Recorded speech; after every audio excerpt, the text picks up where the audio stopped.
Hey, how's it going? Michelle here from Sensate Soul, and just popping in with a quick video here, something I wanted to share that I have been experiencing this week, and has to do with boundaries and making exceptions or not. And I wanted to pop this in to my YouTube channel, wherever you happen to be watching it, because I'm hoping that this will be really helpful for your beautiful, empathic, and sensitive self. So this week, I may have mentioned or not, I'm Michelle from Sensate Soul and Soul Translator, and do come on over there and join up. And right now you can get the first month of my new book coming out called A Year of Empathy, and so that we can stay connected and all that stuff. But let me get to what I really wanted to share here.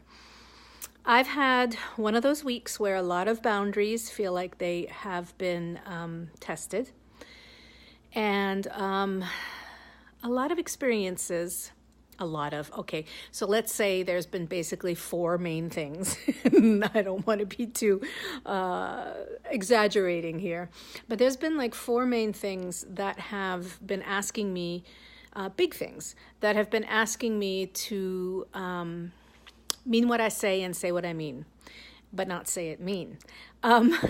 And I've been confronted with not so much externally people getting angry with me, but myself getting frustrated with myself.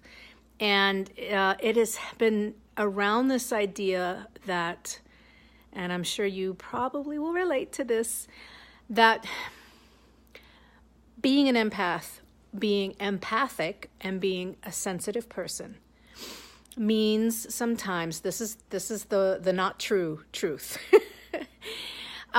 means sometimes that having a boundary and even doing something that's going to cause another real disappointment, pressure, anger, frustration, something that's going to be negative for them, that somehow if I have the boundary and that's going to be the result, then somehow I'm less compassionate and less empathic and less of an empath.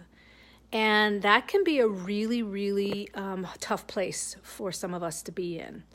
So I don't want to move the camera too much. I'm just trying to hold this steady. So I had this flashback this week, and this is, kind of a personal thing to share, but it was really something I realized, a memory and energy that was stuck in my pain body, which is referred to by a lot of different people. Eckhart Tolle refers also to the pain body. But this memory came up, and basically this was it. When I was one of my first boyfriends that I, loved very much, had a very narcissistic mother. And now, of course, in hindsight, I think there's a good chance that he was too, a covert narcissist.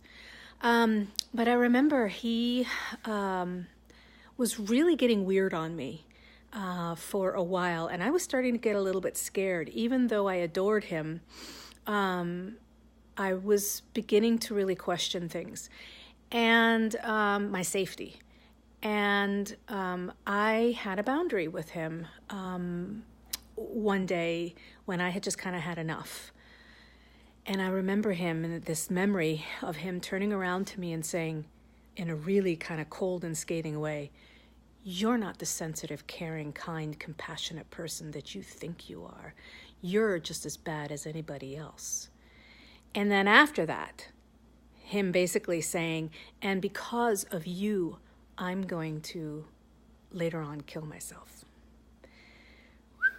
So that's a huge and heavy, horrible thing for anybody, especially, a clueless, naive, 16-year-old to deal with. And if you have ever dealt with that yourself, my heart goes out to you, because it's a really, really intense thing to carry that kind of preemptive guilt or fear that the way you respond to somebody could be the cause of their hurting themselves in any way, emotionally, physically, or in that kind of worst case scenario.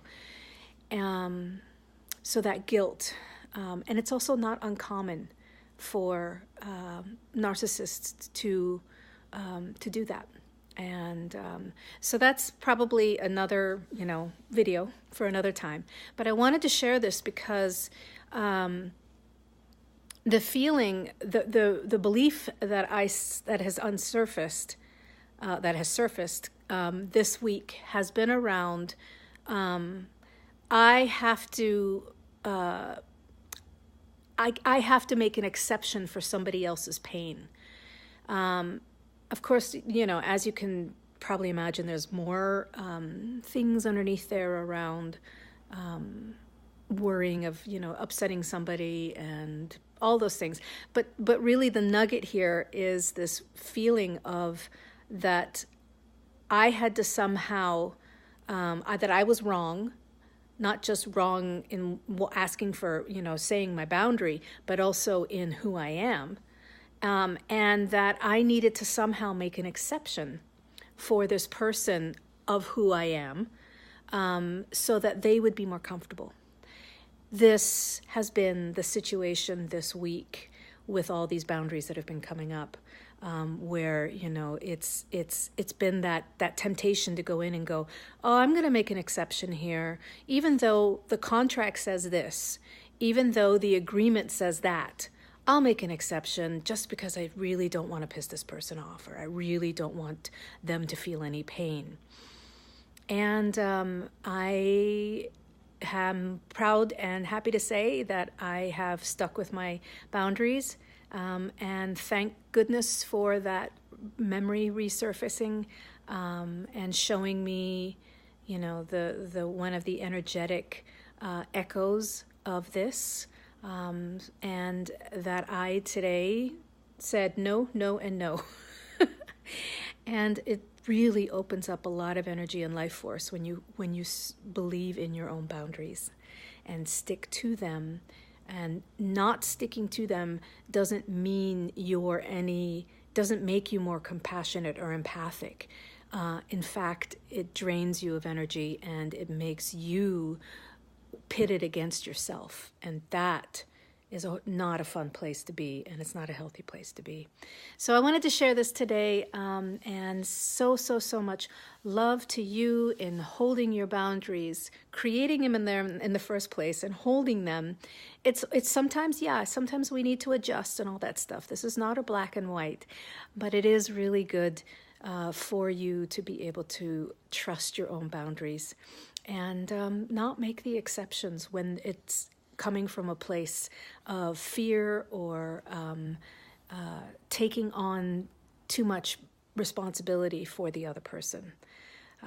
So anyway, there we go. Please do come on over to sensatesoul.com and get in touch there so that you can be part of the community and join the list there so that you can get things that only are shared through private email, as well as like and subscribe this video and channel if you're seeing it on YouTube.